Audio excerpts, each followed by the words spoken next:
014 coming to the real world. Okay, I need to say a couple of things because I'm not trying to get canceled for investing in Tesla. Okay, couple of things. They're publicly traded. I'm investing in Tesla. My thoughts on Elon Musk.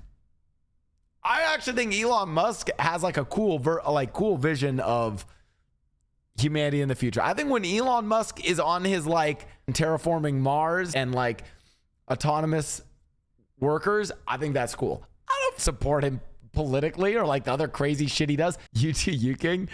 Elon's an absolute. Listen, chat. Can someone be both like an absolute dipshit in one regard, but like you're like, I think they kind of cooked there.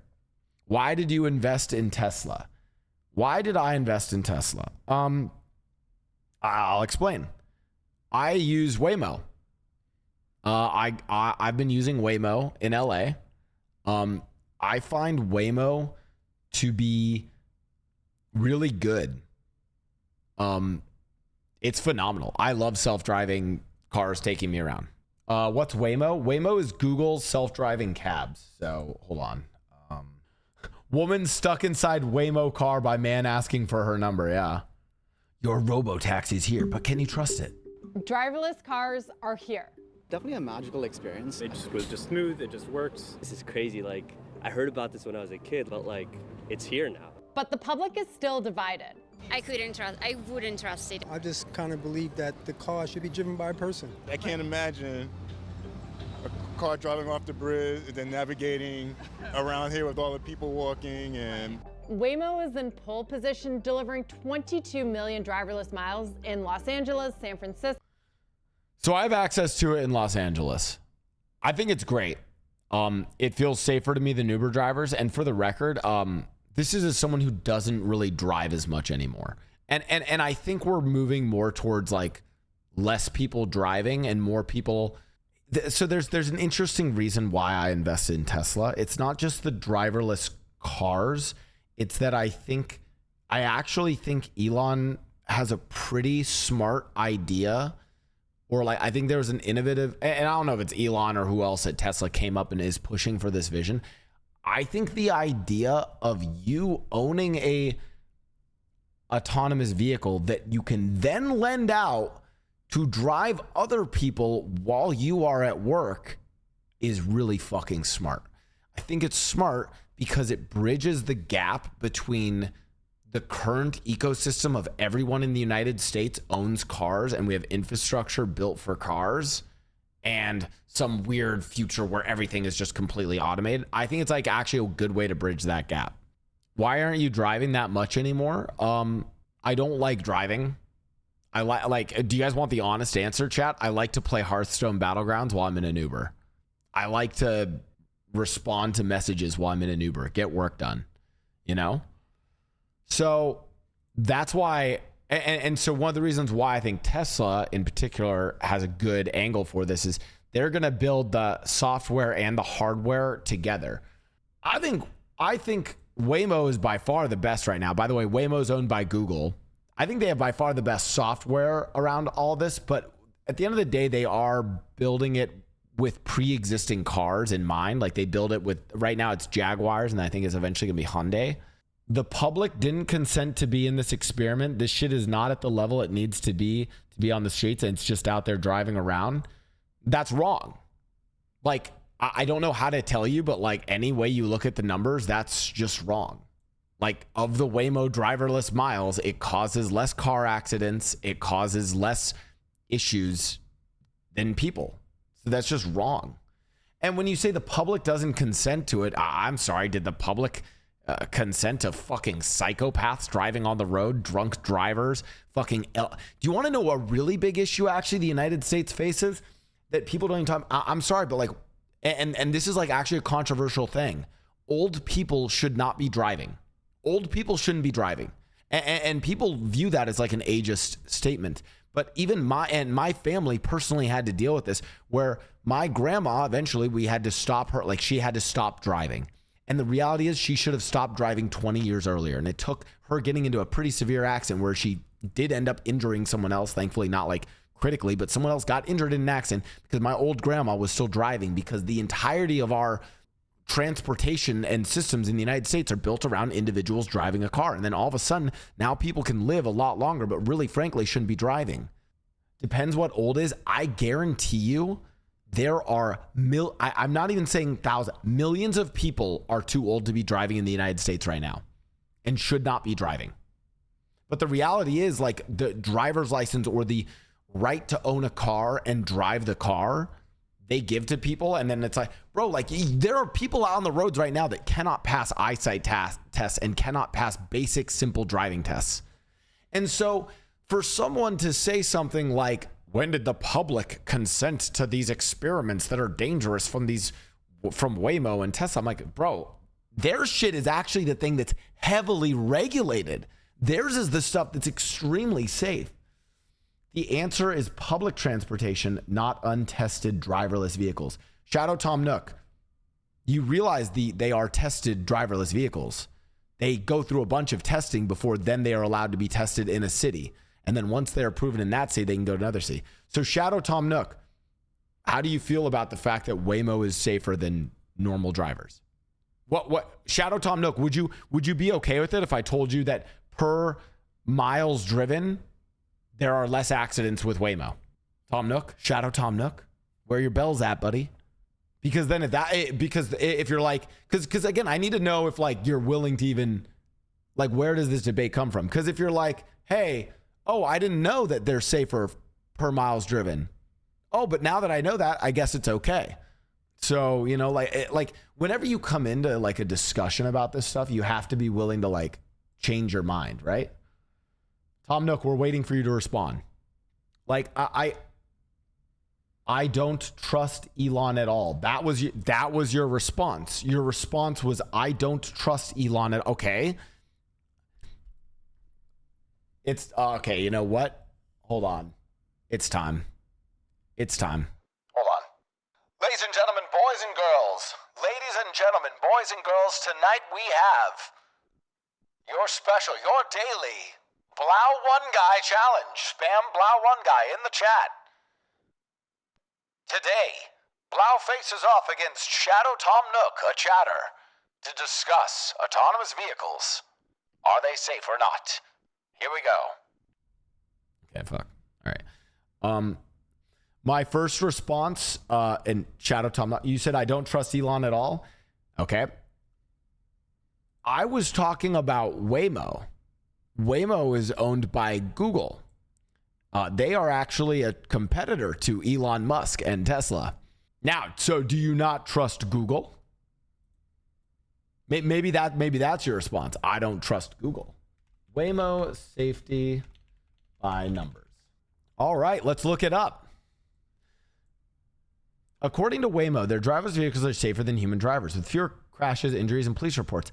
Airbag deployment crashes, 84% fewer than human drivers. Injury-causing crashes, 73%.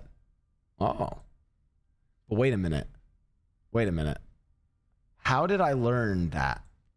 What's that one theme that's like, do-do-do-do, do-do-do-do? What's that one theme that I'm thinking of? Fuck, how's it go? You guys know the ones like, do-do-do-do-do-do, do-do-do-do-do-do. Do you guys know what's that one? X-Files, thank you. All right, play the actually, wait, I can do it here. Hey Google, play the X-Files theme. Oh wait, can you guys hear this? Do you guys hear it? My damn Google just responded, thanks. But well, now you guys have the vibe, okay? Oh shit, can you guys hear that? Guys, I Googled Waymo's safety numbers, but I used Google to look for the safety numbers.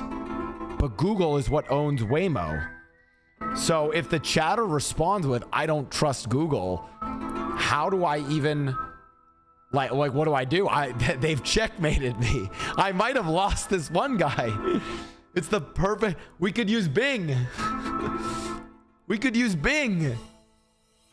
Oh shit, we should Bing it. Okay, well, hold on one second. Hey Google, stop playing the music. And then I used Google to play the X-Files. Okay, wait, so Shadow Tom Nook, what's your response to this? Waymo, the robo-taxi unit of Alphabet Google, is releasing an analysis of their crash data. The Waymo site claims that after 22 million miles of operation with nobody behind the wheel, mostly in Phoenix, but with a fair chunk in San Francisco, their vehicles have far fewer crashes of 3 main types than human drivers. Yeah, like, okay. Do you know what's crazy about this? Everyone always like questions this data. Meanwhile, I see it and I'm like, yeah, duh. Like, people fucking suck at driving. Are you kidding me? Wait, Shadow Tom Nook left? What was his last message? Wait. Do I win? Wait, their last message was, I don't trust Elon. Fuck. You bullied him? I didn't bully him. Okay. My issue is with driverless cars needing more testing. I got heated when I heard you putting money in Tesla after that dog shit. Oh, we'll talk about the presentation. But my issue is with driverless cars needing more what is needing more test? Oh, they're still here. Okay. What does that mean, needing more testing? What does that mean? They're already safer than people. I agree they should still be tested.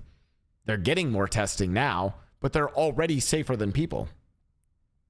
Right?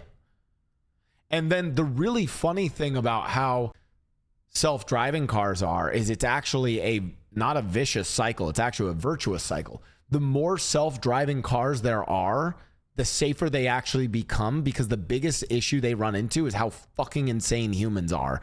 And we're the ones that actually fuck up their systems. And if there's a network of self-driving cars, they can communicate with each other, becoming even safer. Self-driving cars network. Network effects in the context of self-driving cars, AVs, refers to the phenomenon where the value of AVs increases as more users adopt them. This is because AVs can update maps as they drive, which improves the maps and makes the car safer and more efficient. So there's map accuracy. And I think the biggest one is connectivity. They'll be able to literally talk to each other and be safer that way. Good luck getting competitors to opt into that, though. Yeah, no, like, I think that's actually a good piece of legislation. Like, I would actually, if I was the United States, I would want to legislate and say, hey, you can have independent software from Tesla and Google, but you have to, like, there has to be some degree in which they share things to make things safer. I would force that. Apologize to him, Blau. Wait, what's this? Let me see this.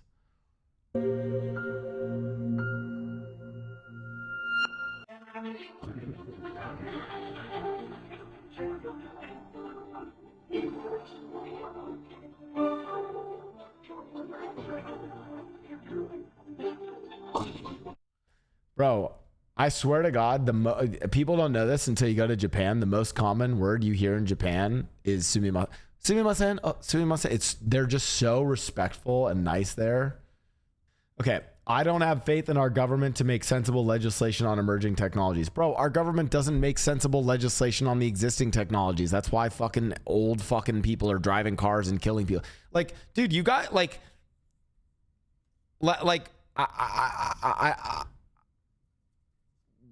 how do you guys want to win? I'm saying the problem is, it would be one thing if they weren't safer, and I'm trying to debate with chat on ways to make them safer and why the future will be safer with them. They're already safer, chat. Self-driving cars are already safer than people. We suck at they're already safer. So everything I'm talking about, whether the legislation happens where Tesla and Google share data, doesn't fucking matter because they're already safer. I just want more public transportation for Uber, Lyft drivers to be paid a living wage. That's fine. You can want more public transportation and also see the benefit of this in the future, right? So I still, Shadow Tom Nook, I still don't think you've proven your point, right? Because I showed you data that shows that these are safer. So why are they like what's your argument? You could also say that they ran the test when doing the Google Maps Street View mapping with driverless cars. Well, I mean, that's actually one of the reasons why I think Waymo has a huge advantage is because they just have better mapping because of Google. And yeah, who's to say that you don't use these systems for local transportation?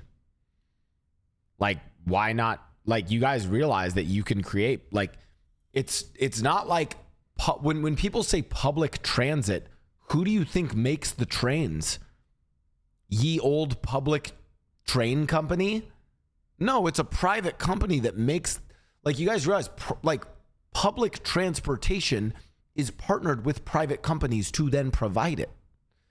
So you can use this technology and have the public partner with it. Anyways, we haven't even gotten into this. Anyway, so for those wondering, you know what? I'm just going to say it. I invested in Tesla because I love Elon Musk. I'm a big Musk dick rider. I am voting for Donald Trump. I love Trump. I disagree. Any of your political takes that you have that you express on Twitter, I disagree with them. Thank you so much. I realize maybe it's just easier for me to just fucking tank it instead of trying to like justify why. As I invested in Tesla because I think what they showed was pretty fucking cool. What's funny is another reason why, like legitimately another reason why I thought of investing in Tesla is I actually think Elon Musk fucks their public perception so much that so many people like literally sold Tesla stock or don't believe in Tesla because of Elon Musk. When I'm like, I'm pretty sure like when I'm like, who are like the brightest, like actual people making the technologies, like making the hardware, making the software. I'm like, I'm pretty sure probably the brightest people in the US are probably at Google or Tesla. Like, they're probably a lot of them are at Tesla and they're probably doing a pretty good job. So yeah, exactly. Buying low. I'm hoping people tank it. Yes. And I hate women. Thank you so much. All right, here we go. Let's actually check this out, chat. Let's try to judge this outside of the cringe that is Elon Musk. Okay. Can we do that? I hope so.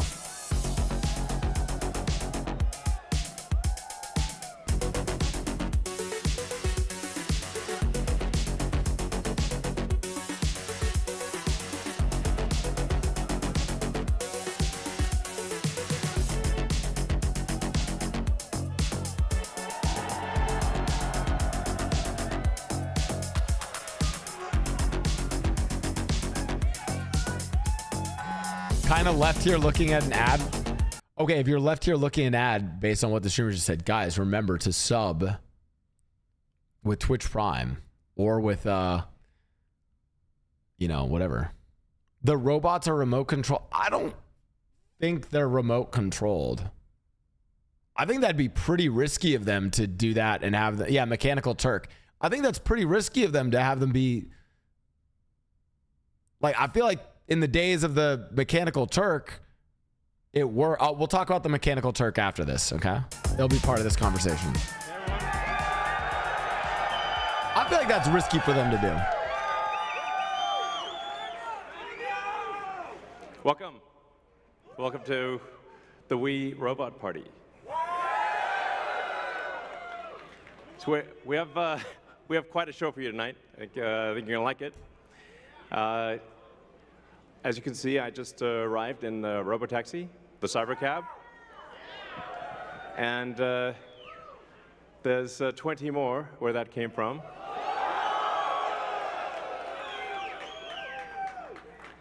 So they've been traveling. There's no people. One reason why I invested in Tesla is Tesla has pretty massive infrastructure to make more cars. Like, they have pretty massive car making infrastructure. I worry that even if Waymo has the advantage from already having their shit out there and from having good data from Google, I worry that they have to basically put all that stuff onto cars that already exist. They have to do it onto Jaguars. They're going to do it with Hyundai EVs eventually, but they have to kind of like already like jerry rig other cars to do that. Whereas Tesla just gets to build it from the ground up to be autonomous. So people in them, as you can see. The car's just... Waymo needs to build factories. Tesla is self-reliant with that. I don't think... if I'm Google, I don't build factories. I trust I trust that if it takes off, car manufacturers, like, you know what it's almost like? It's almost like how they competed with iPhone, with Android, where it's like, we'll just trust other companies to make the hardware and then we'll just give you the software. That's what I think they'll probably do. It's going by with no people.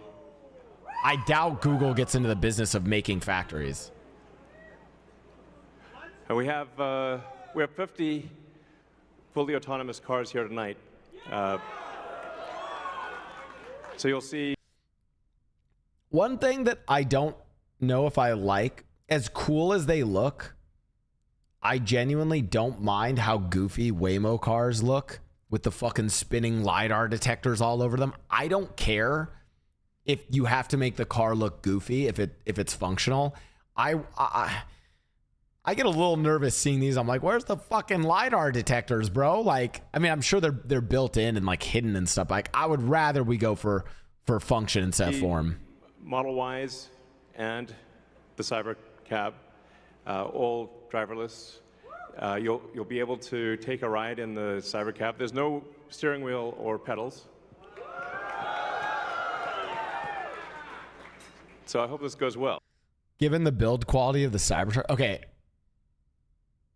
The build quality of the Cybertruck is terrible. I would not trust Tesla. I would not want Tesla to be making me a fucking rugged off-roading truck, especially when people compared it to like the Ford F50 or F-150. I was like, dude, like, bro, Ford makes fucking, like, I don't care about the durability. You know what's even crazy? I actually don't care so much about the durability of a regular car, of even like a regular Tesla. Do you know what I care about more than anything when it comes to a car? Safety. And the reality is, and maybe you guys don't talk about this, is another reason why I've invested in Tesla. Tesla's cars are fucking safe. I don't know about the Cybertruck actually, but they're like they're more standard cars are the safest fucking cars. They are insanely safe. Well,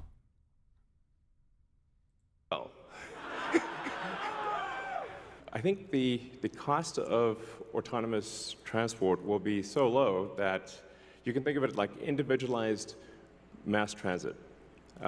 I would also expect these cars to be to actually add in I would expect the cyber, or whatever they're calling it, robo taxi cyber cars, to probably add in take us to another generation of safety for cars, because they don't need to have a like driving wheel, dashboard, gear shift. Like a lot of the functionality, or like a lot of like tools they can take out of the car, and that's additional room for a whatever it is, crumple zone or like impact zone, additional room for airbags, etc.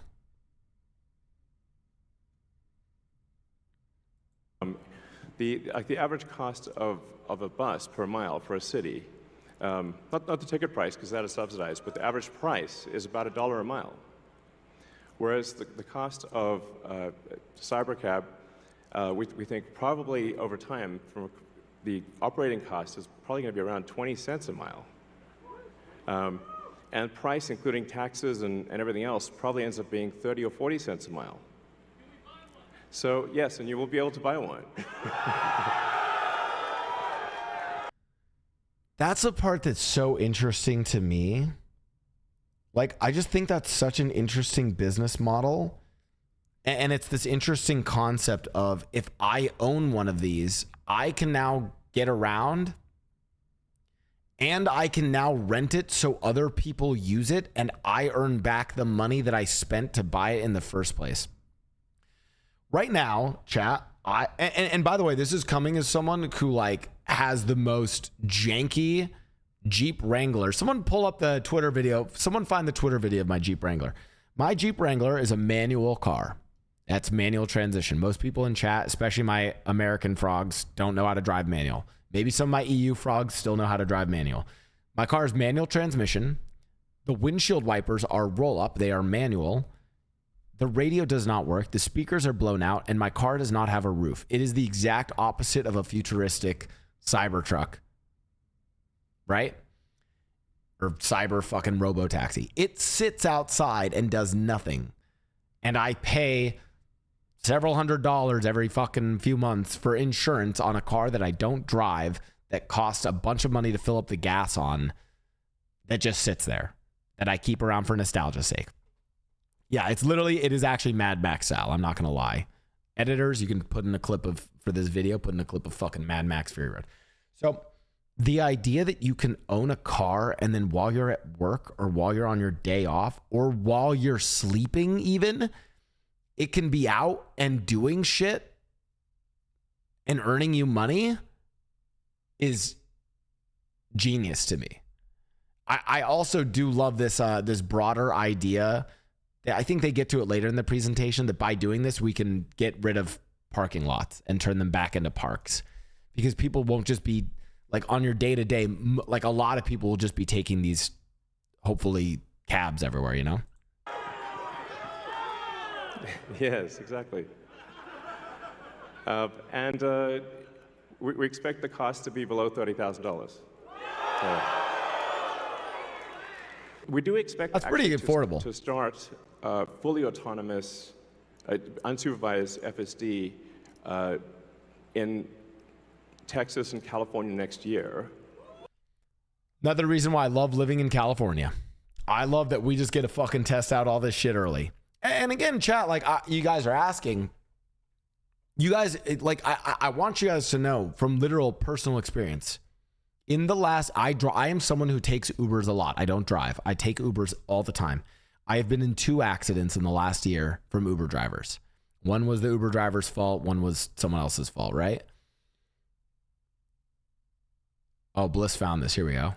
This is what I drive, by the way. Yeah. I should buy a roof for my car. Yeah. It doesn't rain in LA that much. Oh. This is my Jeep. Oh, God. So I'm not like, listen, I'm not some fucking Silicon Valley. Oh. Features of the Jeep that give it, you know, it's the real subtle features of the Jeep that give it, like, look at my little water feature. Isn't that kind of nice? Look at that. Really, it's like a little Zen garden. My fingers are pruned from driving my car somewhere where I can buy. My fingers are pruned from driving the Jeep. Oh, God. I will admit, and this is the worst part about this,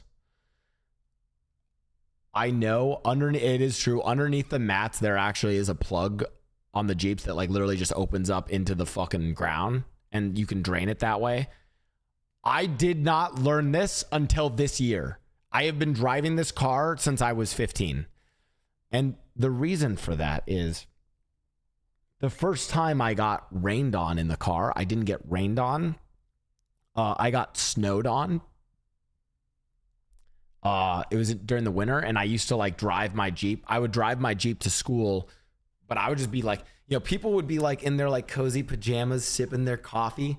Like, I even remember, I have vivid memories of like one of my friends, I don't want to leak all their names, but it was a group of girls that would all like drive to school in like one car in the morning. I literally remember they were all like, it was like during like a very snowy day, and they're all in like cute, like kind of like pajama clothes, like laughing, like drinking coffee. Cause we pulled up next to each other right before we pulled into the school, and it's just dumping snow in Colorado. And I pull up and I'm like,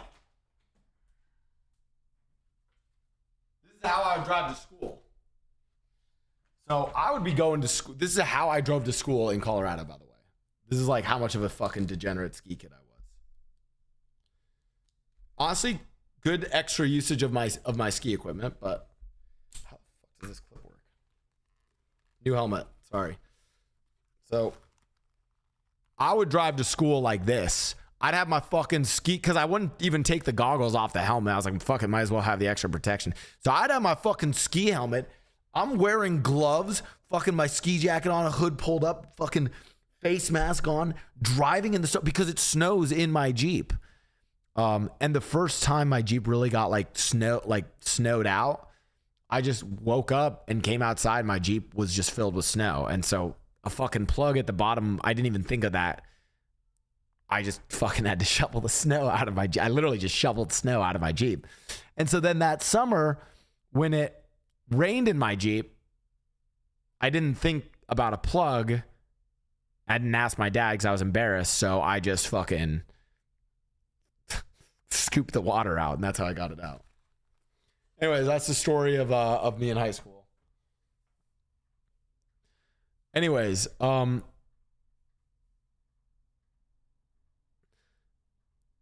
that was before they invented tarps. Dude, I mean, sometimes, dude, in Colorado, sometimes it just fucking snows or just fucking rains and you don't even know when that shit's coming.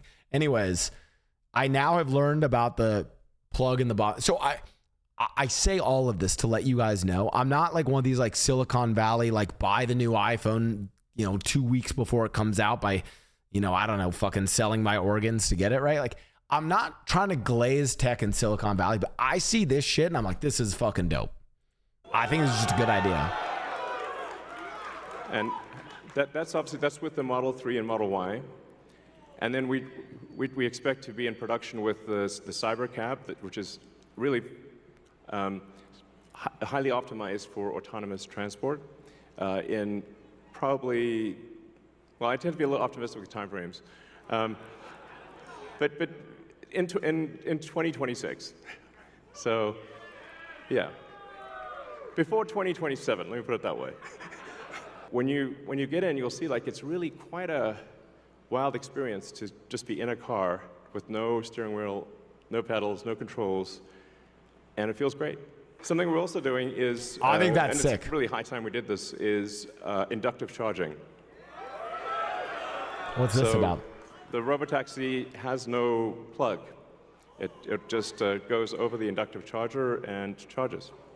So, yeah. It's kind of how it should be. Oh, and also, what happens if you need a vehicle that... Bro, I'm pulling up to Vegas in this thing. I'm pulling up to EDC. I'm pulling up to TwitchCon in this, dude. This is sick. Is bigger than a Model Y.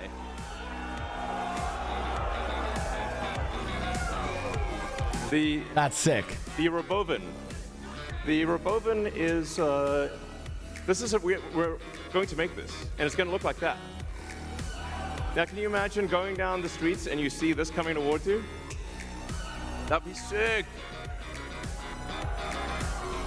Bro, imagine you pull up to the club in the Roven. Oh, shit. Oh, that's kind of sick.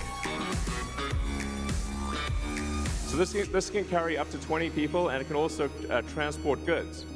So you can configure it for goods transport within a city or transport of up to 20 people at a time. It's so low to the ground, goes over a speed, but I think this is just like a cool prototype version they're showing. I think when they actually make it, it'll be more practical. So this is gonna, the Roven is what's gonna solve for high density. So if you want to take a sports team somewhere, or you're looking to... Okay, this is a question that a lot of people have been asking. When can we have sex with the robots? And I actually talked about this a little bit on the stream yesterday. Elam, I don't know if you guys, Elam is such a sweet summer child, where Elam was like, oh, I can't believe it. They're going to have sex with the robot. I'm like, guys, there's two kinds of sex with robots, okay? Meaning there's meaningfully two types of robotic sex. Here's how I break it down. Robotic sex, that's like the crazy one that's really far out there, is where you have an AI that is self-aware, that has some semblance of sentience, of conscience, of free will, and it willingly has sex with you and is like, I'm gonna fuck this human, and you're like, I'm gonna fuck this robot. That is the level of us fucking robots that's in a future that who knows if we'll ever reach that point of technology where we fuck an actual AI. The other version, if you think about it, of fucking a robot really just comes down to, did you fuck something that was battery powered? And the answer to that has been yes. For many, many years has been yes. And to a lot of the straight fellas, We already lost to that robot like a long time ago. Like we fucking got cleaned by that robot a long time ago. Okay. So if you think about like fucking this robot versus fucking, you know, your Lilo vibrating wand 3000, it's the same thing. Right? Like literally the only difference with this robot is it's now a humanoid android that you're going to fucking stick a dildo on and now it fucks you. And so the answer to your question is, when will someone fuck one of these robots in particular? As soon as these robots are available to the public, I guarantee someone is putting a fucking vibrator or a fucking dildo on it day one. Day fucking one. It's not even if within the first day will someone fuck one of the robots. I'm wondering if within the first hour of this being launched, like the timeline is how long does it take someone to successfully put a dick on it? That's how long until we fuck that robot.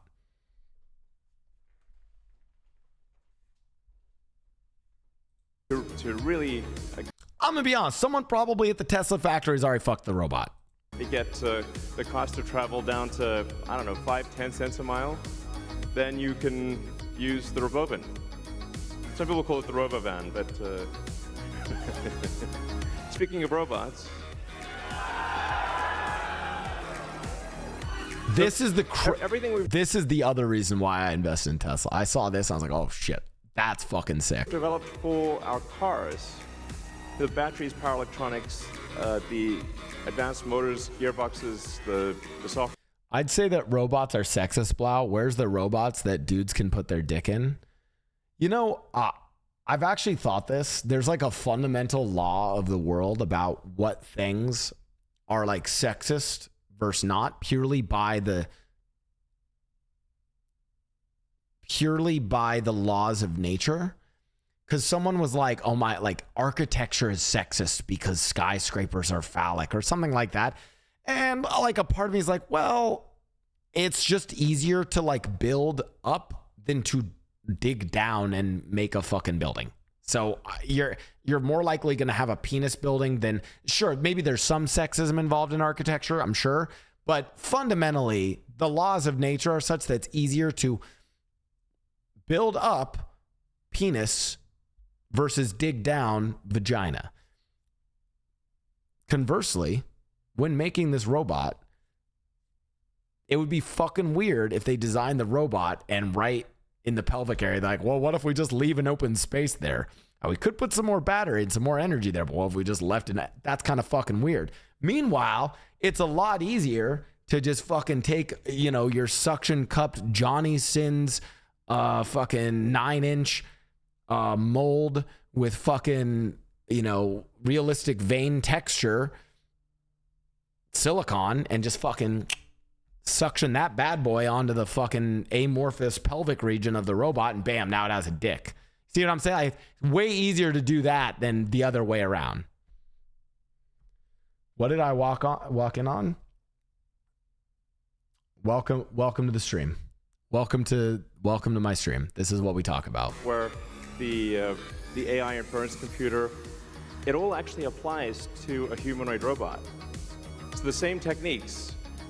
It's just a robot with arms and legs instead of a robot with wheels. And we've made... You literally, like, look, that's the spot that they're going to put the Rodick on. You could maybe, like, strap a Robussy underneath it. Made a lot of progress with Optimus. And as you can see, we started up with someone in a robot suit, sort of down, and then we've progressed dramatically year after year. So if you extrapolate this, you're really going to have something spectacular, something that anyone could own.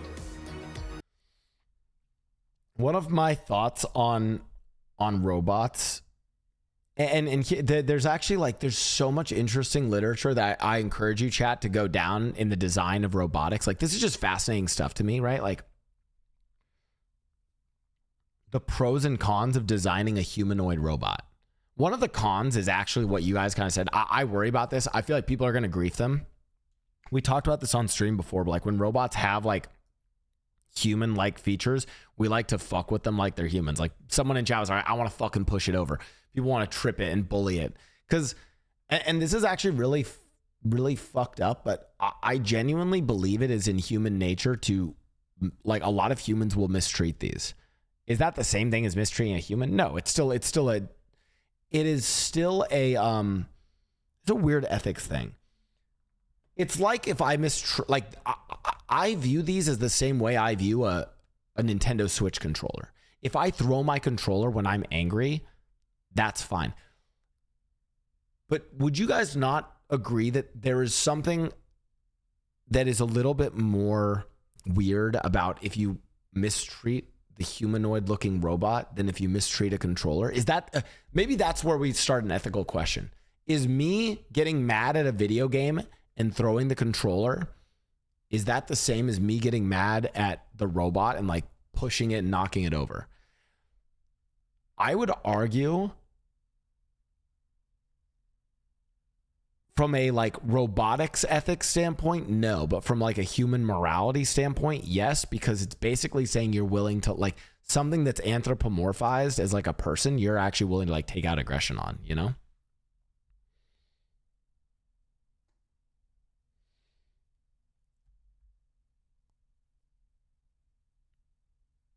Yeah, McCabe actually brings up a great point. There were many races, Neanderthals, for example. Now there's just one.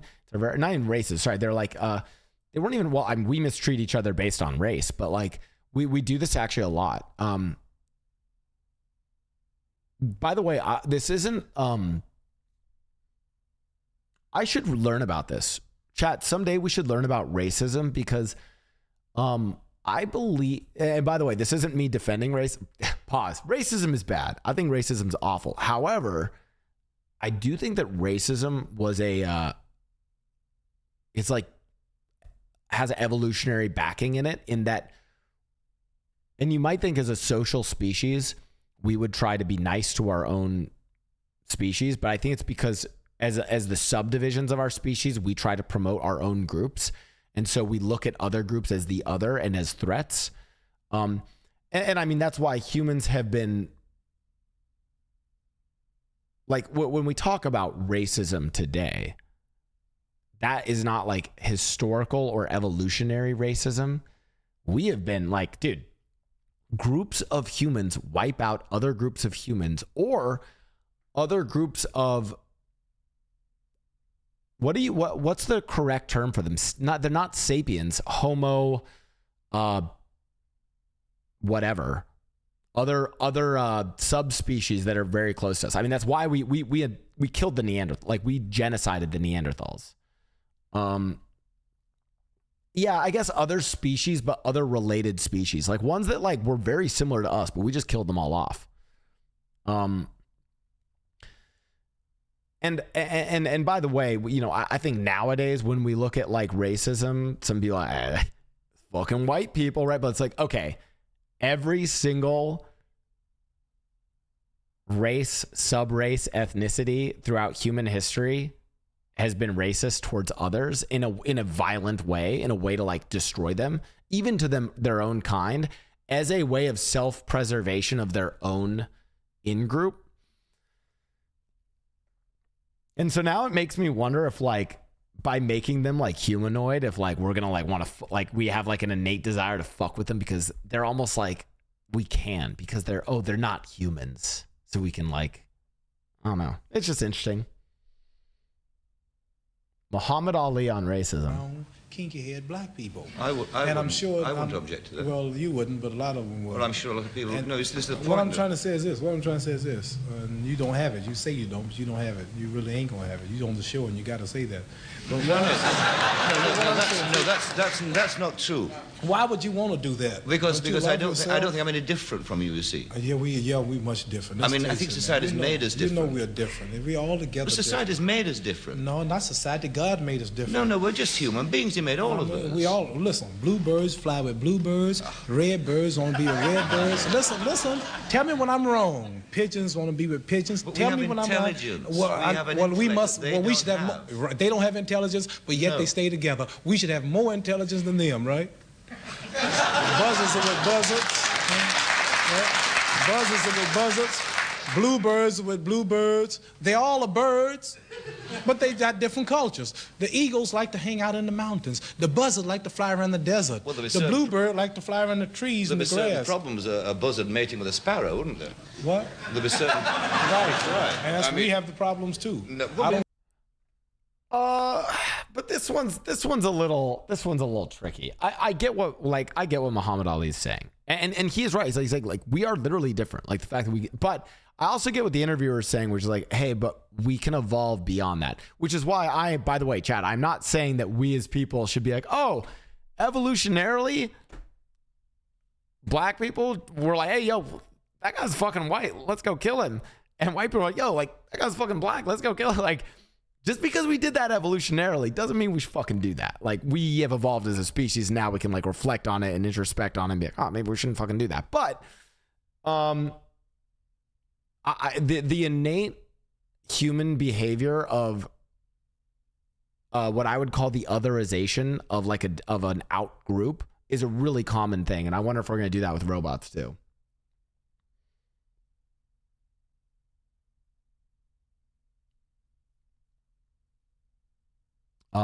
Anyways, okay, let's keep watching.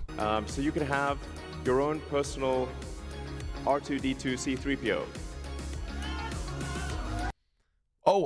Here's where my thought process was going with this. So I was wondering if like, why not design these robots more like R2D2 as opposed to like, this is a C3PO humanoid design. Why not make them like R2D2 and move on? And then I realized like, I actually think it's weird to design robots in our likeness, but then with digits and all that, but then I realized it's because the world is designed for humans.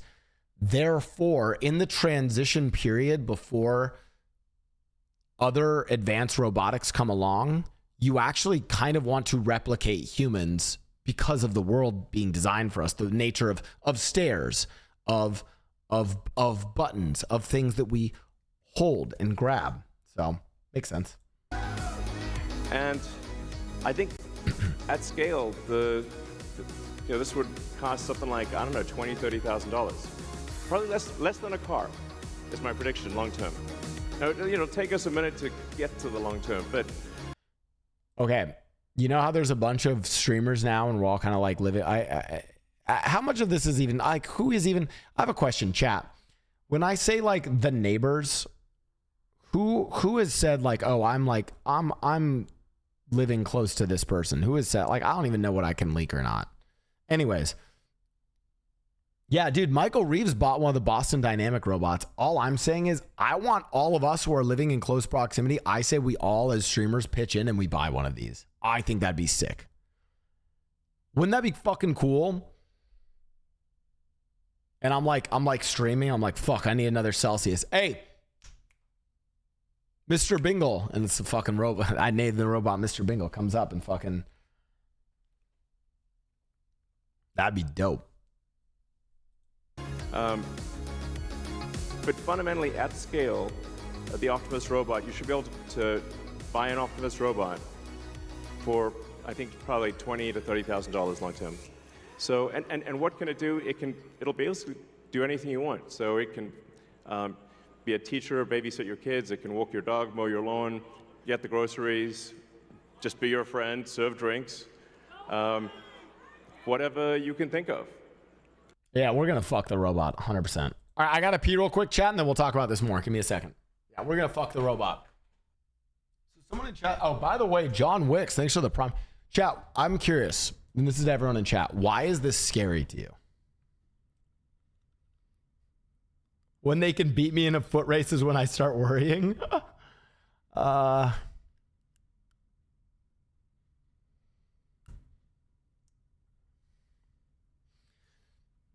One of my favorite concepts in like dystopian literature or like post-apocalyptic literature is that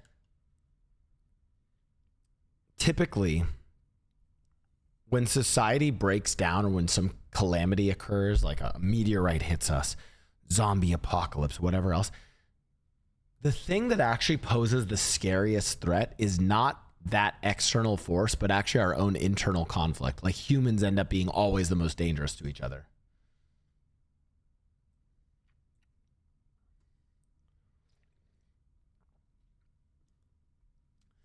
Do you think that is actually, like, here's what I'm going to do. I want you guys to give me your worst case scenarios or what you're afraid of. And I'm going to show you that there's just already scarier things that exist now that just take way less work. Do you think that's actually AI or someone with a mic? It's AI, but here's the other issue. And I'm going to compare. We'll talk about this concept, right? This thing I wanted to talk to you guys about. IRobot versus WeRobot. And everyone's making, and they obviously did this on purpose, right? These comparisons on purpose. But you guys know that in IRobot, the software, like the robot that you're dealing with, is closer to fantasy than science fiction. So IRobot, the movie, is a unique story based on the IRobot short stories by Isaac Asimov. And the way he writes these is actually somewhat fantasy.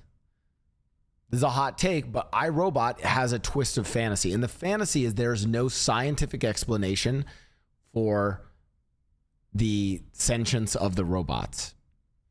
In fact, Isaac Asimov kind of hand waves over this. He basically says, and this is like in the fiction, in the books, and in the movie, he says, there's a positronic brain.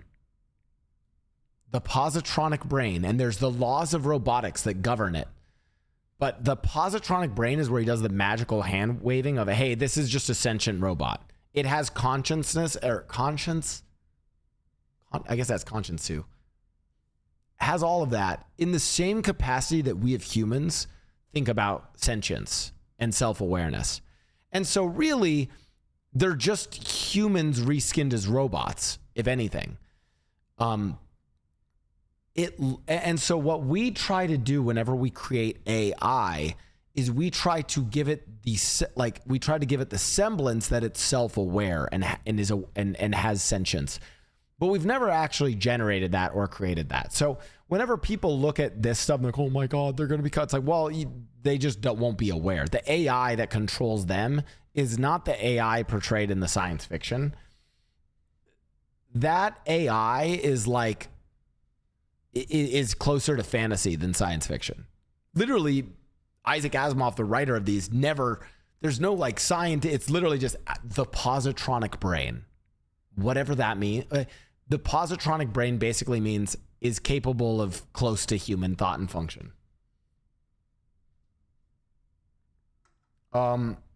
Anyways. By the way, I think that hand waving in sci-fi is fine. Do I think we can eventually get to this level of robotics as an iRobot? Yeah, but what I would say is this. Just because it looks really similar, the difference in technology is cavernous, massive. The degree of difference between, like, this is truly science fiction. The idea of a robot that can become self-aware.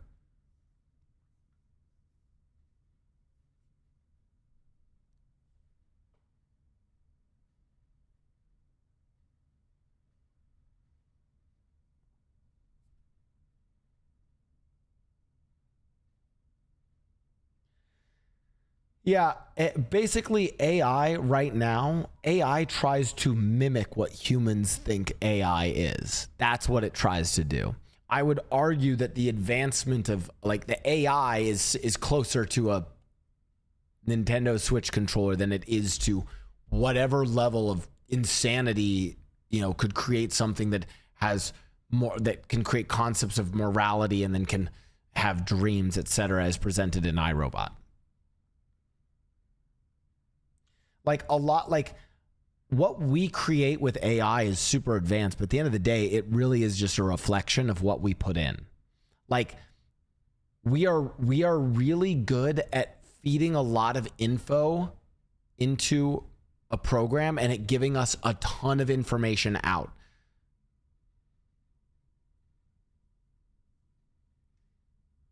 I actually think an interesting AI will be when we start to see them where they're like dumb, where they like make mistakes, or where they have like true personality or quirks,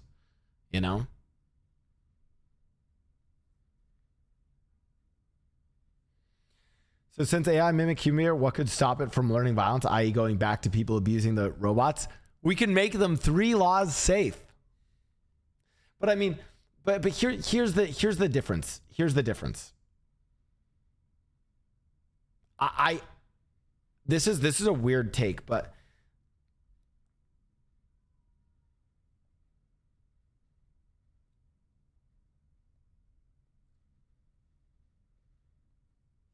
I think these robots, if they learned somehow to like attack a person, that's the same thing as like an automated turret system learning to target humanoid silhouettes.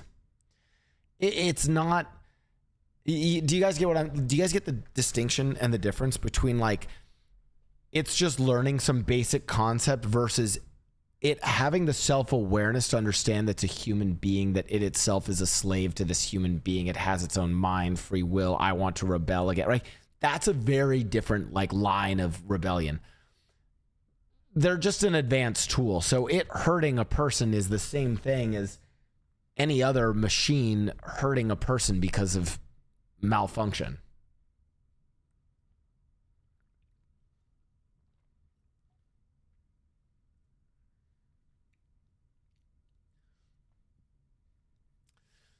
You can tell yeah, by the way, you could just tell the theoretical robots to kill people. But for all of you guys worried, like if you're like, oh my God, they could have these robots go and kill people. It's like, yeah, they can make way better and more efficient robots to kill people. They're called fucking drones. We literally have fucking unmanned aerial vehicles that can go and fucking kill people. You could just put an AI in them to make them be automatically targeting shit too, right? Like there are better ways to design efficient human killers if you want, right?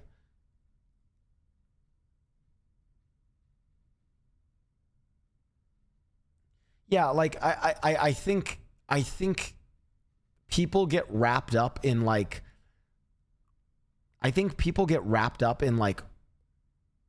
oh my God, what if this thing comes and attacks me? And I'm like, yeah, what if a person comes and attacks you?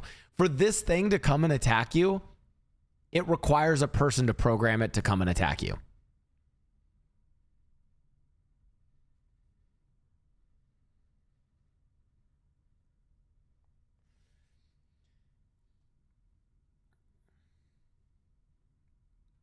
Not if it becomes sentient. But that's the magical hand waving.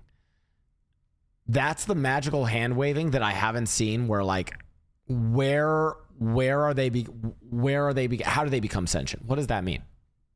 And as of right now, when you look at the movie IRobot, even the way they were designing this, the science fiction of this was literally fantasy. They called it the positronic brain. There was no mathematical or scientific explanation for why they were like a fucking thing, you know?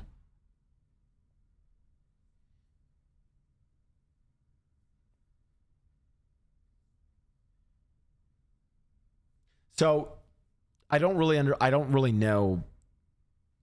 That's why it's like a weird thing to debate, because it's like they become how? What does that mean for them to become sentient? Why is this more like and let me put it to you guys this way. This is just a more advanced toaster. Like that's I think maybe the better way to describe it. The way in which we do AI and learning is advanced toasters. Like like it's not the same as the AI of science fiction. Anyways, that's at least my thought on it, or the way I would frame it. Yeah, it's a cell phone. A cell phone with a face is another way of putting it.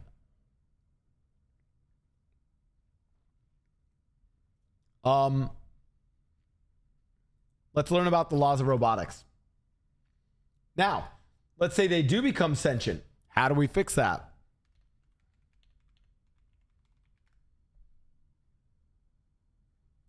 I'm interested, and I think everybody is interested in the 3 laws of robotics. 3 laws safe. Could you explain those? Well, back in 1939, I began writing robot stories. By the way, 1939, and he cooked these up. Do you know the funny thing, though? By the way, you guys know the premise, by the way, of the IRobot books and stories is the entire premise is how the robots fail and end up hurting humans or causing some calamity, despite the 3 laws of robotics. Because the whole 3, like they're purposefully written flawed. Like the way Asimov wrote them was for the entirety of the stories. Here's these 3 laws of robotics. All of the short stories are how they fail. And by the time I'd written 2 and 3, there was a pattern in these stories which John Campbell, the editor of Astounding Science Fiction and my literary father, pointed out to me. He said I was having my robots behave as though they were guided by 3 laws. The first law was that a robot couldn't hurt a human being or through inaction allow a human being to come to harm.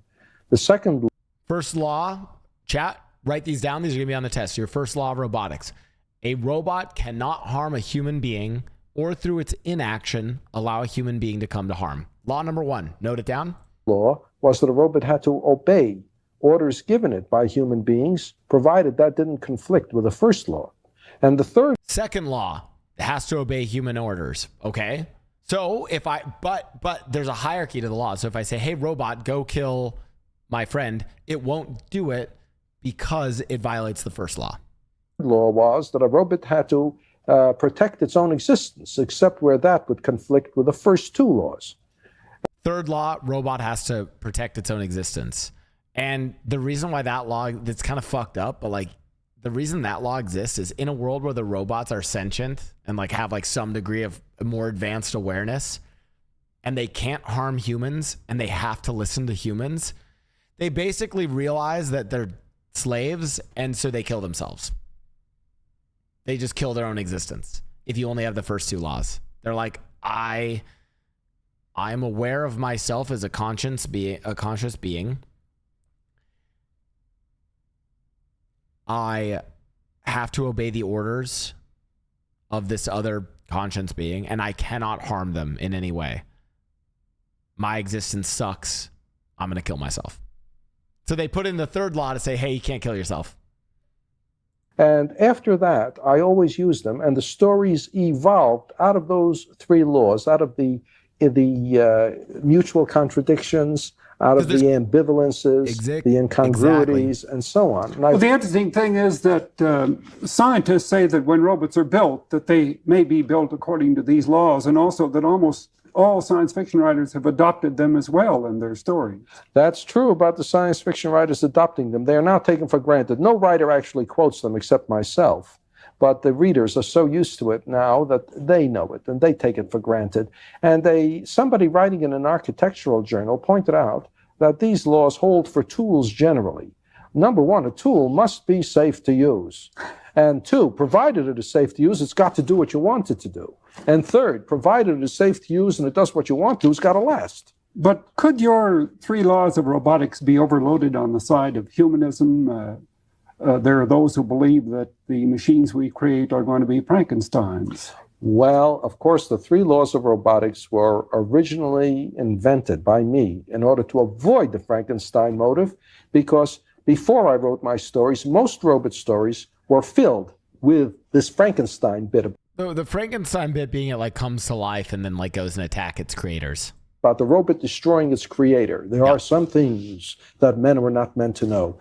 However, having worked with the 3 laws for 35 years practically, I was asked to write a robot story to end all robot stories. So I wrote one in which robots became so intelligent that by any reasonable definition, they defined themselves as human beings, you see.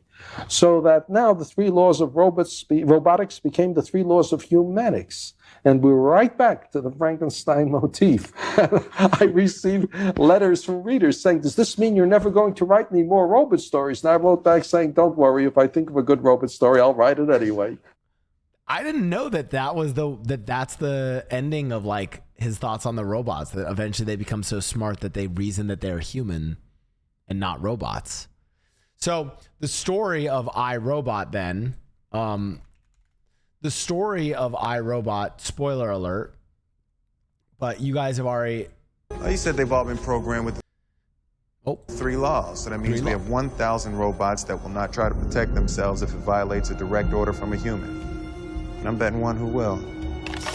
Detective, put your gun down. Gotcha. Get the hell out of here!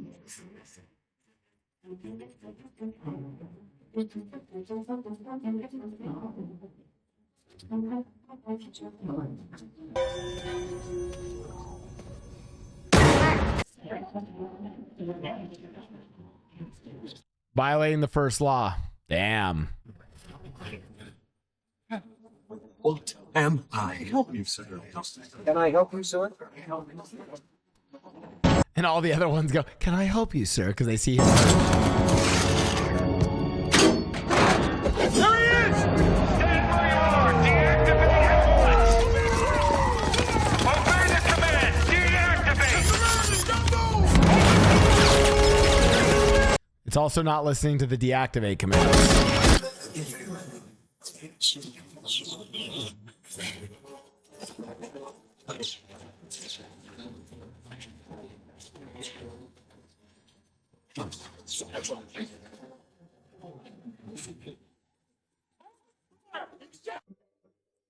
Okay.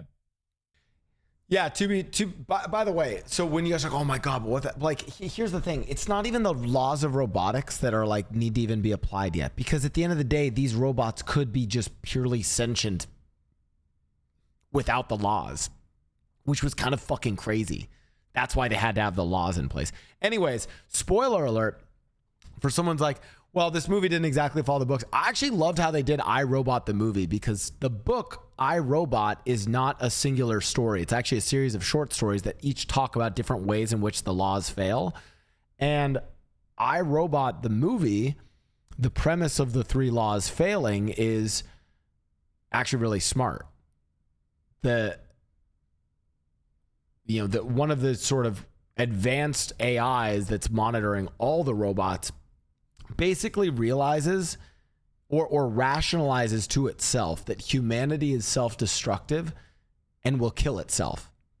Therefore, it argues in the first law that to prevent harm to a human, again, it's not that they just can't harm humans, it's that through inaction, let harm come to humans. It says the inaction of us protecting humans is going to cause them to kill each other. And it also rationalizes that humanity, the concept of humanity, the human race, is more important to humans than an individual human. Because again, think about it, they have to be programmed with certain ethics questions, right? Do I save a trolley of 10 people or 1 person on a track? The robots have it programmed to value the 10 people more. So the way the robot then rationalizes all of this is, it is okay if we kill individual humans as long as we can protect the human race. And to protect the human race is to basically put them into a nanny state where we, the robots, control them and preserve them at the cost of their own freedom, but for their own preservation. And that's the premise of the movie, which is actually a really fucking cool premise in the thinking of the robots. So yeah, Will Smith failed himself with the laws that one time at the Oscars. Yeah, bro forgot about the first law of robotics then. You are the dumbest smart person I've ever met. I don't know if that's a compliment or an insult.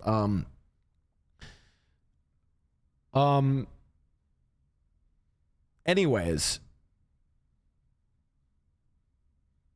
I mean, Chad, just listen, I know I'm like I try not to flex this too much, but I know you guys think I'm a fucking degenerate streamer who just plays video games, but you guys do forget I did also, study neuroscience and political science at the University of Chicago. All of that shit slipped my mind, but I still try to like keep up with shit, Holy shit, yeah. Tesla preferred to hit the oncoming car instead of hitting the pedestrian who fell on the road.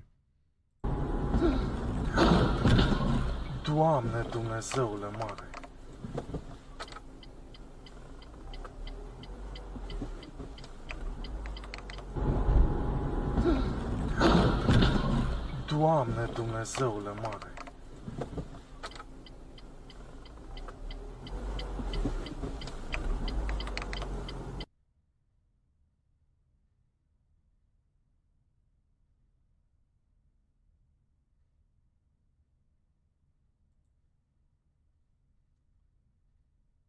But it's interesting. So who is at fault? Tesla? Like, but you know, like what's interesting about that is like, wouldn't you agree that the robot did the right thing there? No? Like, did it not do the right thing?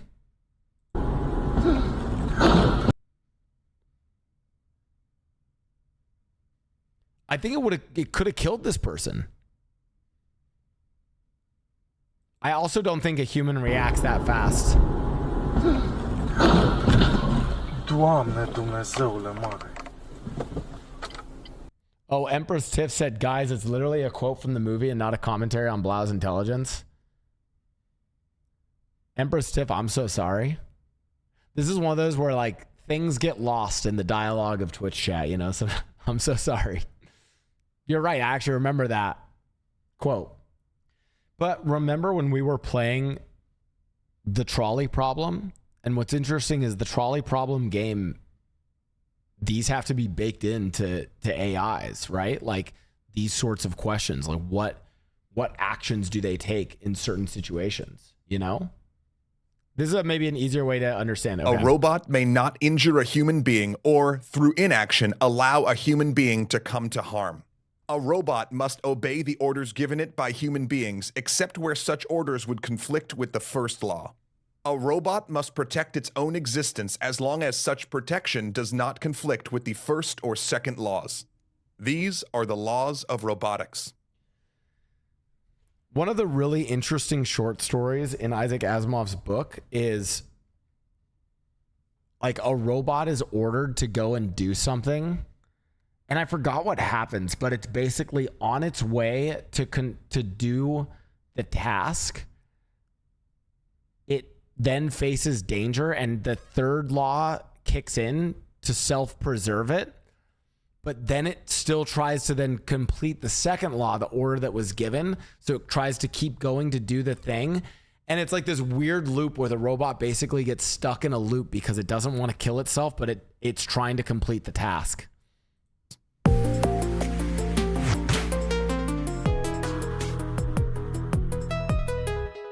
Asimov's laws of robotics have had a profound influence on our thinking in terms of AI and the creation of sentient machines. As technology has advanced, the question of how you should make such a machine that isn't a fundamental threat to humanity has grown more pressing. We've had to ask ourselves, what is ethical programming? As we build things as simple as self-driving cars, we've had to start wrestling with the question of what instructions we give robots in an impossible situation. For example, a group of children run out in front of the car. The only options are to swerve into oncoming traffic, literally what we just killing saw, the driver and endangering others, or to simply hit the children, ending more human lives. How do you make that choice? How do you program a machine to do so? These discussions really began with Asimov.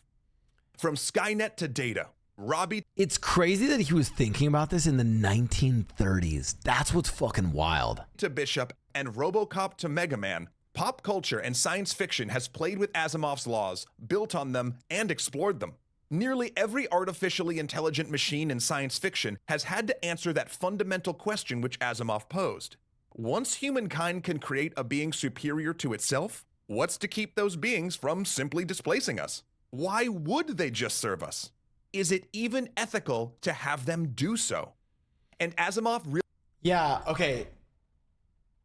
This is an interesting ethical question.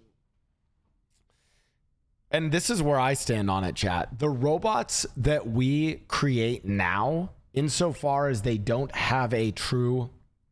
Insofar as they are just purely AI regurgitation of input, output, and that they cannot generate their own sort of what we would view as sentience. And maybe we have to have a measurement of this, because I would argue if they do develop that sentience, we can't use them as slaves at that point. Eliminator 5 said, I stand on human race supremacy. I'm the opposite, dude. I would be a lawyer. I'd be an advocate for robots' rights. When I say robots' rights, though, it's like it really does have to demonstrably be a sentient creature. The measurement is the Turing test. No, the measurement is not the Turing test. There's better. That's not the only measurement. Really was the first one to explore this question systematically. He saw that science fiction had been stuck in a trope that Mary Shelley first gave us at its very inception. The artificial man turning on its creator. Yeah. But where Shelley had explored it with nuance and meaning, many of the pulp era short stories just threw in robots as an easy go-to villain that no one had to feel bad about shooting. So way back in 1942, working in the massive shipyards of Philadelphia during the height of the Second World War, Asimov asked himself how robots might actually be used in the future, how they could be made to be beneficial to humanity rather than ending up as its downfall. He then took this nascent idea to Campbell, who helped him enunciate the laws of robotics in the way we know them today. But interestingly, unlike the notion that seems to be floating around the internet, Asimov did not see his 3 laws as the answer. Instead, he actually used them as a basis to play with all the things that might go wrong if we implemented. There's a great Star Trek talk on this because even an AI as smart as a cat, if we put a cat in a box under your desk and kept it there indefinitely, we would call that animal abuse.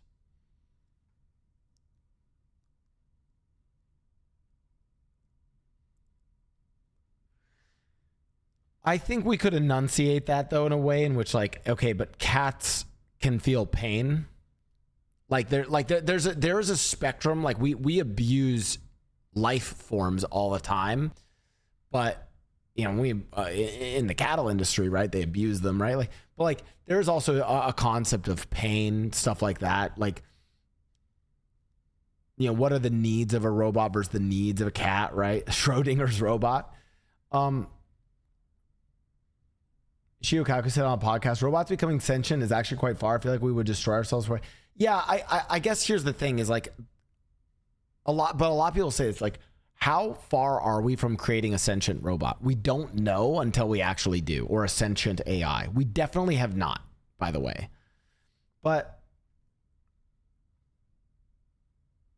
I sometimes frame the question of sentient robot in the sense of a sentient alien life form. What if a planet comes into our solar system, like I don't know, or somehow something gets into our, or we just discover find a way to get to a planet. We'll make up some bullshit science, hand wavy science fiction. We get to a planet, and there's alien life on that planet. And the alien life is really, it's not intelligent at all. They're just giant space cows. And it turns out that these giant space cows are really fucking tasty, and really nutritious. We're probably going to fucking eat them. We're going to come up with a way to create a cattle system and some sort of way to manufacture and farm the cattle on this new planet and eat them. Okay. What if we find not space cattle, but space cavemen?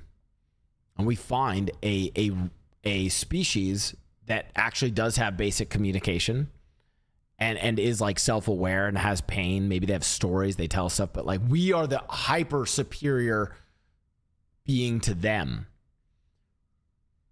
What do we do?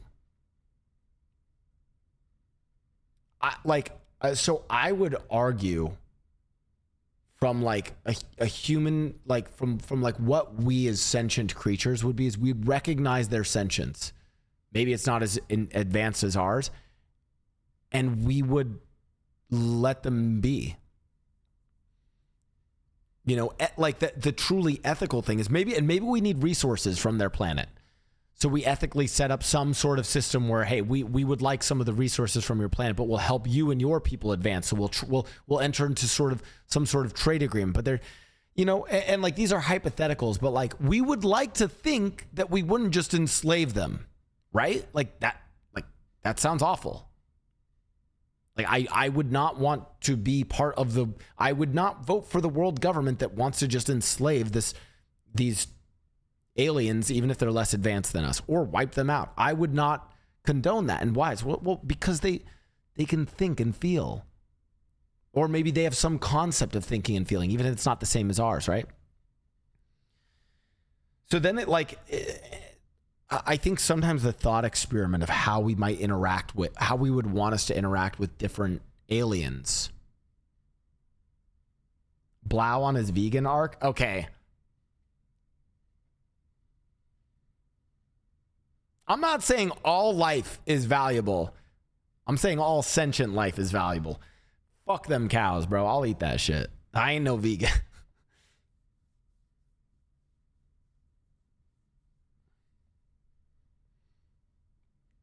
We don't, but what about if country not in Western influence does it? Oh yeah, I mean there's other countries and cultures, even as humans, that would be like, yeah, we should fucking kill them or we should enslave them. Like, sure.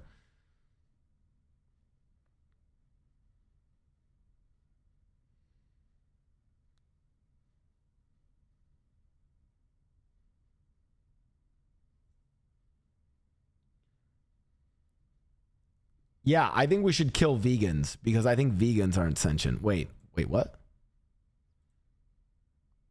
Other cultures can be wrong. Ooh.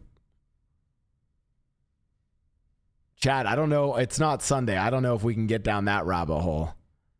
That's a whole other rabbit hole.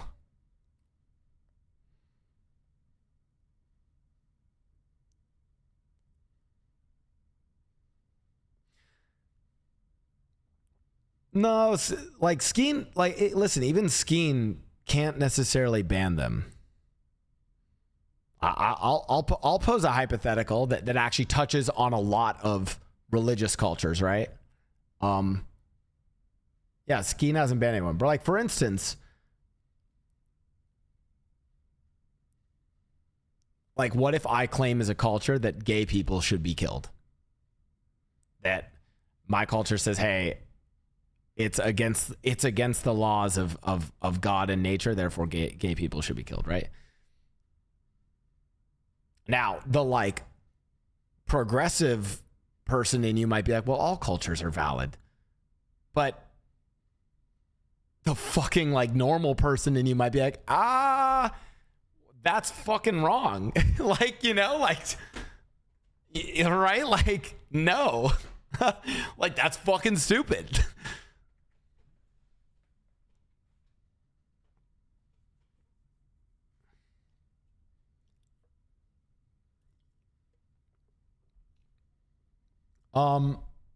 Yeah, but like, you guys see what I'm saying? You get into all sorts of interesting. This is why I love science fiction, because it also brings us into like actual questions of how we deal with real life. Like, how do we deal with robotics, right? Dude, but see, everyone has their own beliefs. But see, isn't that interesting? Because even when we framed the laws of robotics, it was what Asimov said at the end that I thought that was fascinating. Where it's like the robots themselves took the laws of robotics and said, we have basically become human ourselves. Why are these not just the laws of humanity, right? Like, could you not, you know, right? Like, can we not have like laws of humanity for beliefs? Like, what if my belief is that Celsius is the best energy drink? You guys are probably like, yeah, you're probably allowed to have that belief. I might disagree with you. I might have the belief that another drink is better. But now what if my belief is, I think that Celsius is the best energy drink. And if you drink an energy drink that's not Celsius, you should die. We would be like, that's fucking insane. Right? So Joker Babe, you said everyone has their own beliefs, right? And it's really easy to say, hey, everyone has their own beliefs. Let's all hold hands and sing Kumbaya insofar as those beliefs are benign. Like, hey, I like Celsius, you like Prime, that's fine. I like Celsius, you like Prime, we like different drinks, it's all fine. But now if that jingle was, I like Celsius, you like Prime, I'm gonna fucking kill you, I think that's fine, right? Like, that's fucked up.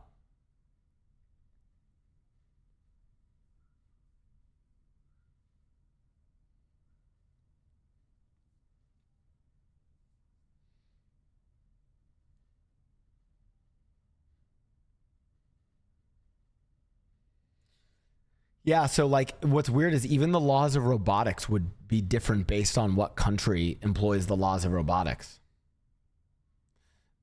But then the Red Bull Nation attacked.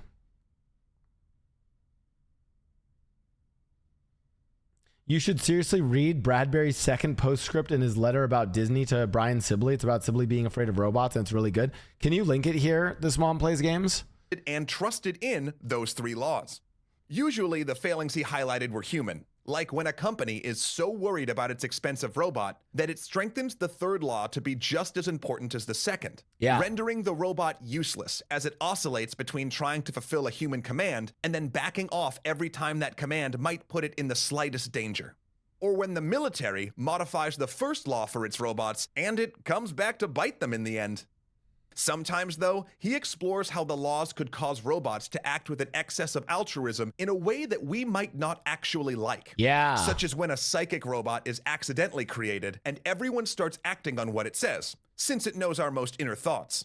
But despite the fact that it truly is psychic, it actually just tells people what they want to hear because it can't hurt their feelings. Or when a machine decides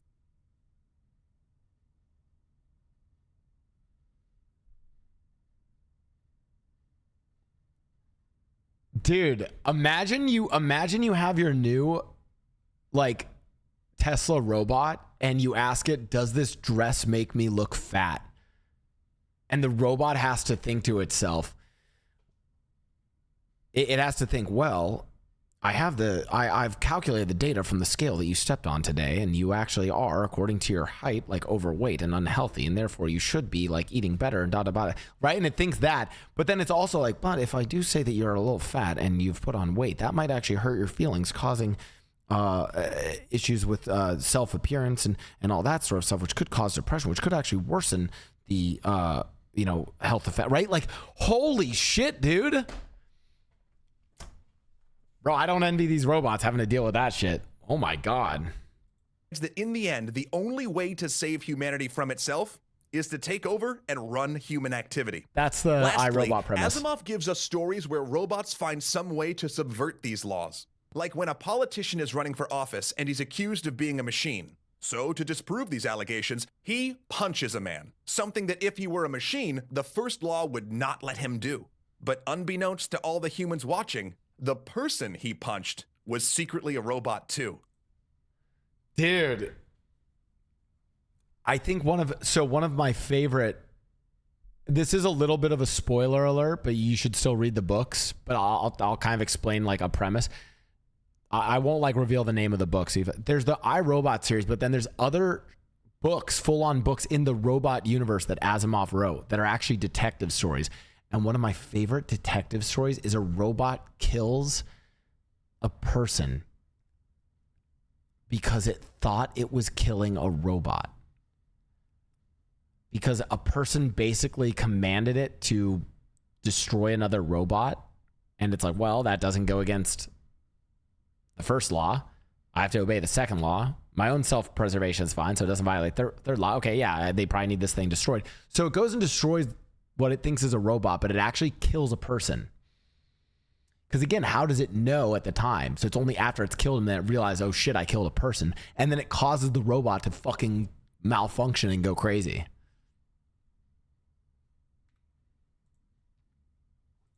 For all of this, though, Asimov was a defender of progress. Even in the political story, the robot is prompted and aided by a human. The common thread in his robot stories is that our fear of robots is a self-fulfilling prophecy. That being afraid of science or tech... What is it? Wait, hold on, what is this? When white people came to Africa, they decided to come up with a reason that enslaving black people would be fine, so they deemed them savages, but because they looked so similar, they came up with race as justification based on skin tone.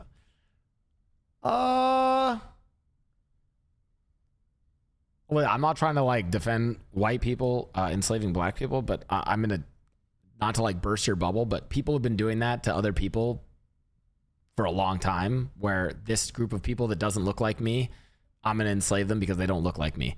Black people did it to, you know, brown people did it to black people, brown people did it to white people did it to brown, like everyone did it to everyone. You know, like everyone fucking did it.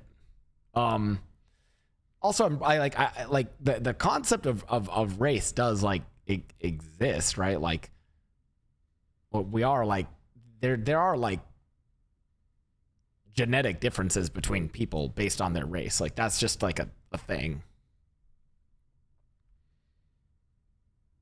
Scandinavian people get diabetes more.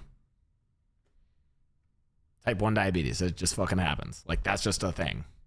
But like we're all people, like we are all Homo sapiens. Like we are all of the same species, but there's just genetic differences within our species and subspecies. I can see the clip now. Blau defends slavery. I did not defending slavery.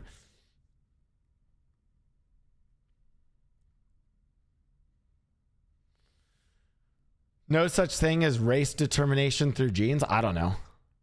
I think it's, yeah, maybe it's ethnicity. Yeah, I mean, maybe we're confusing words, right? I think there's ethnicities that are different, right? Based on, you know, I mean, it's like, you know, I've told you guys this story. There's a group of lions in, I forgot where it is, which country, but they basically all grew up on this, like kind of like an island in a river. And the only thing they can hunt meaningfully is the water buffalo, which are way fucking bigger. So there's literally a like singular, I think it's like literally a singular pride of lions that is like 30% bigger than the average lion, just because for a very long period of time, all they could hunt were fucking water buffaloes. So they're like the giga lions.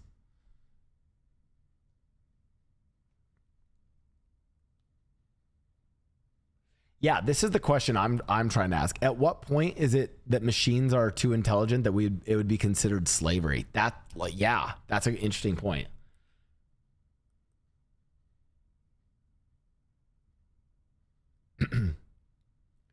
Race is very, very subjective. Yeah, I mean, I think race sounds more like a social construct. Like race is an identity, a social construct of how society has interpreted you in it based off of commonly ethnic grounds, but sometimes other things, right? So that, to me, race seems more like a construct. But like there are like literal biological differences in terms, you know, beyond just like skin color, right? Like I know this because my example of this, whenever we go out drinking, like we go out to Chi-Chi's, it's like a group of friends. We actually had a bunch of us. We all went out last night, and I'm like one of the few white guys in the group. It's mostly Asian people, and they all have to fucking take the pills. I don't have to do that. You know what I'm talking about?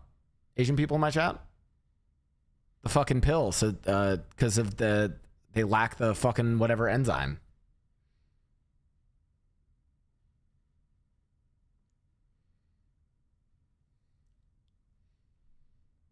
Pills for what? Asian glower here. I just take the L. What is it? Is it what is? Does anyone know what the pill is? It's an enzyme.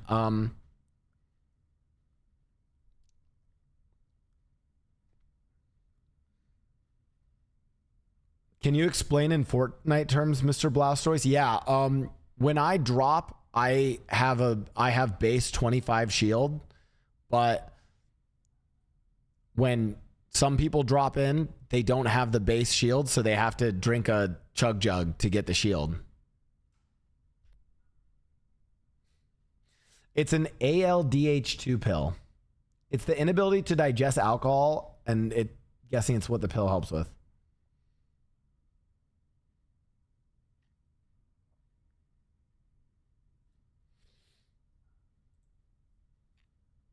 We'll read this. We will read this next. I do want to read that script. What are we watching? Here we are. Technology leads us to act toward it in ways that are detrimental to ourselves or to society, or to inadvertently hand off control of it over to people who do want to misuse it, simply by our refusal to understand it. You see, to Asimov, the laws of robotics weren't actually laws for robots. He thought them a simple creed for how to be a decent human being.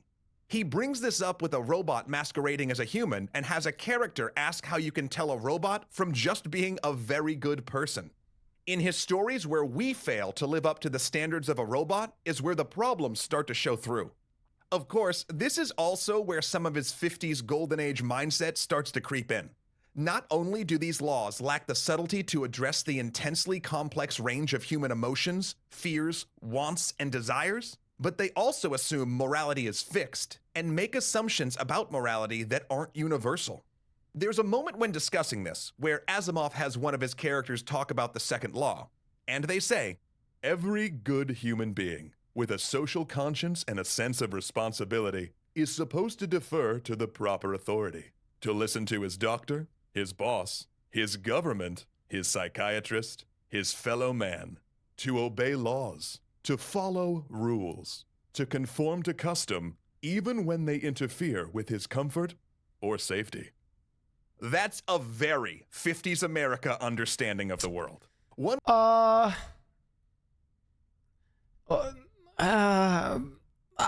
going to be more charitable to Asimov here. I know they're trying back. That's very 50s America. Well, that's actually also very like humans as a social species kind of interpretation of it, and not just like me as the fucking individual trying to live on. It's like, hey, like in the effort to preserve the species, that's how you have to act. So I'd be charitable and maybe think that he's explaining it that way. Later authors will rebel against and work to overthrow. But no matter how you look at it, Asimov raised the big questions. How will we interact with our machines as the machines themselves become smarter? How will we relate to them when they become more capable than we ourselves are?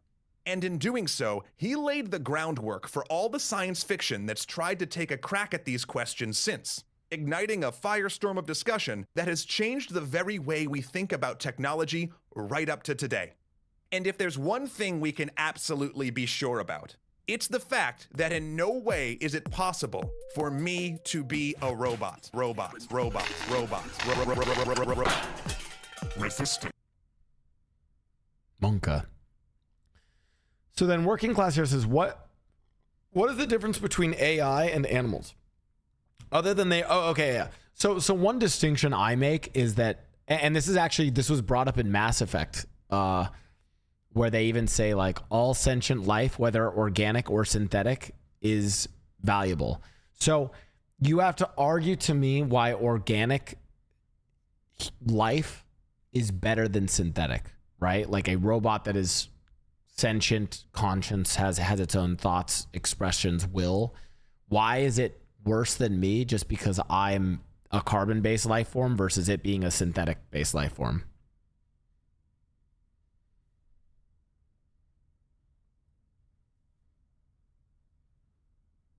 So, I mean, my thought is there's not, like, one is not better than the other, you know?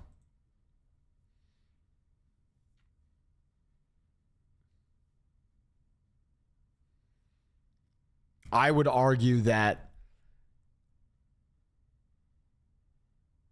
yeah, I think there's some definition of like self-awareness and drive and sentience that like at reaching a certain point, I then value you as a sentient being, but maybe I value some sentient beings more than others. I don't know. It's fucking complicated. Welcome to the stream, chat. How are we feeling after discussing all that? Holy shit.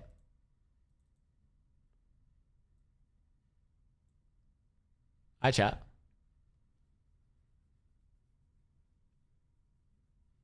Dude, I love when we do this stuff. You have tried out your Mason's hair product? He loves it. Dude, the Mason's hair powder, scan the QR code here. It has been fucking amazing. It's a game changer for guys' hair. Is Mickey still in jail, chat, or did they bust him out?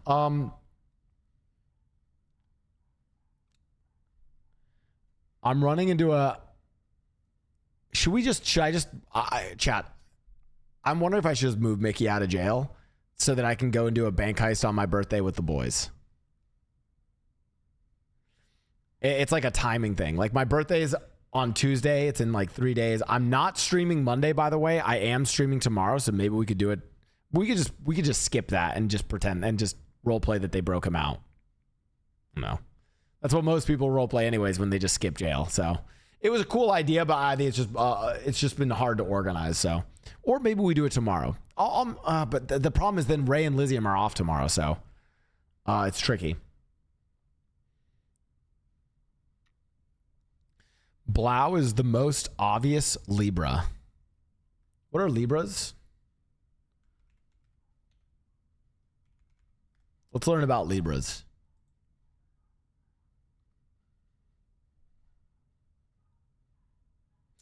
You tend to be practical and businesslike by nature, Libra, but the tremendous growth you've experienced may increase your desire to be as sensible and efficient as possible in order to continue this trend. Oh my God. I just said something that was sensible and efficient to contribute. I'm going to skip the JLRP. You're feeling upbeat and positive. I am. You're likely to continue feeling this way. Awesome. The downside is that you're probably going to be working I am working very hard. You will like the results though. Go for it. Okay.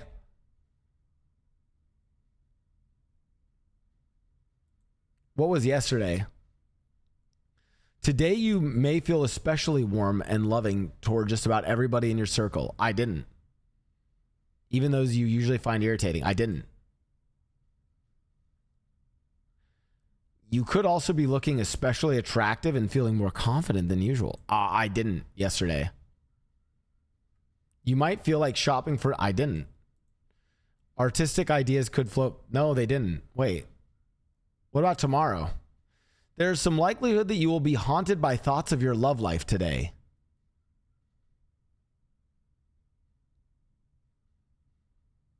What the fuck? Let me check out monthly.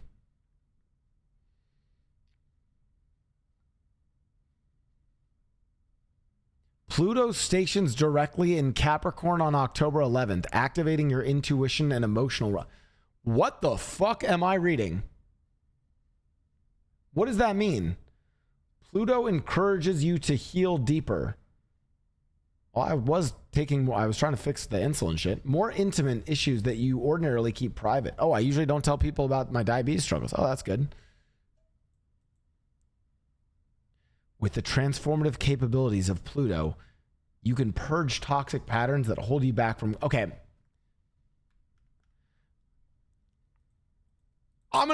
Listen, I don't think it was the fucking transformative capabilities of Pluto. I think my insurance company just finally got through to my fucking pharmacy and that got me insulin. I don't think it was fucking Pluto.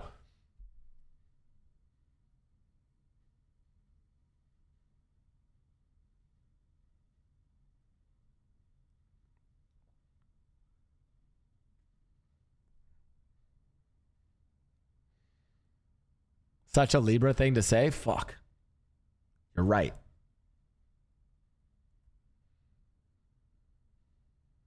Do yourself a favor and throw out the roadmap you've been trying to follow. What the? Wait, what?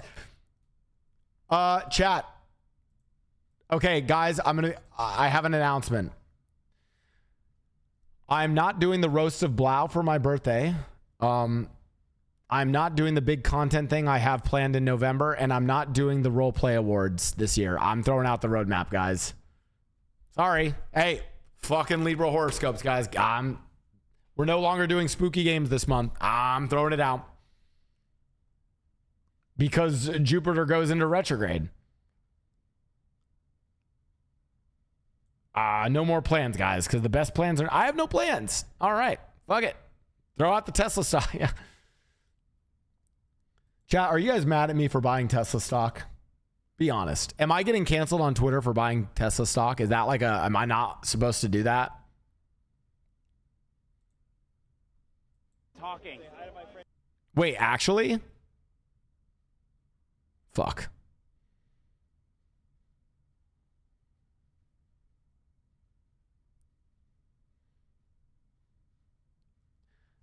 What? I like the fucking robots they're making. Fuck me, dude. John? Where's John? Right here. Oh, hello, John. How are you? How are you doing? That's crazy. I'm talking to a robot. From San Jose. Probably from where you were. Is it just me, or does the robot sound like Squeaks role-playing as Ramaswamy? Optimus. People here today. It's insane. It's even talking. Hi to my friend John. John? Where's John? Right here. Where's John? Oh, that's great. That's crazy. I'm talking to a robot. From San Jose.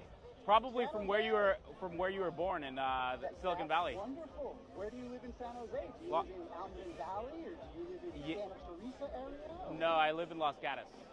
Los Gatos. Oh, wonderful. Yeah. Oh, wonderful. Where do you live? Beautiful hiking I hear out there. There is. Where do you live? I live in Palo Alto at the current moment. Figures. Yeah, this is awesome. That's where they train us. That's where we get our builds, and that's where we work with a wonderful group of people. What's the hardest thing about being a robot? Trying to learn how to be as human as you guys are. And that's something I try harder to do every day, and I hope that... Was it someone with a walkie-talkie?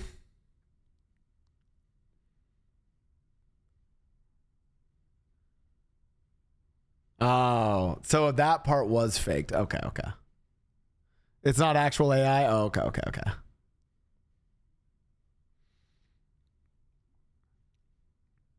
I still invested. Fuck. Oh, shit. Day one.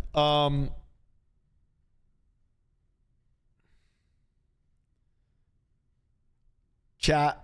Are you guys actually disappointed in me for investing in Tesla? I just like the robots. I think they have a cool vision for the future. Oh, okay.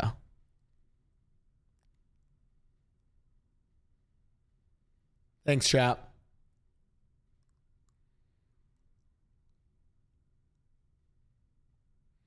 No, I'm disappointed in you for everything else. Oh, thank you. Hell, at least I'm honest with you guys where I fucking send my money. Chat, are you guys disappointed in me that listen, guys, I try to invest in sensible companies, okay? Tesla, Chevron, and Lockheed Martin. Those are my three positions right now. Tesla, Chevron, and Lockheed Martin. I'm an ethical guy.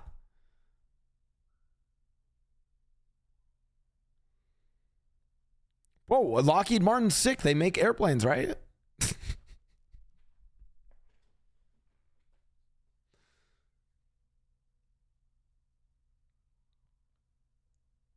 I'm kidding.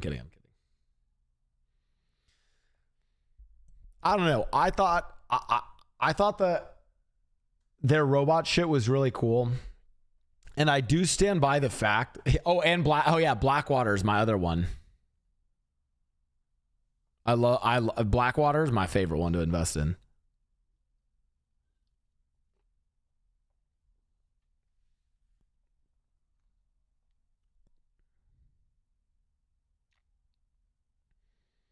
Love Blackwater. Oh,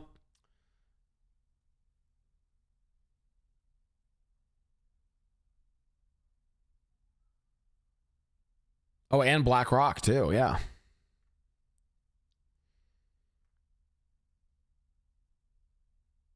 Hydra type name, yeah.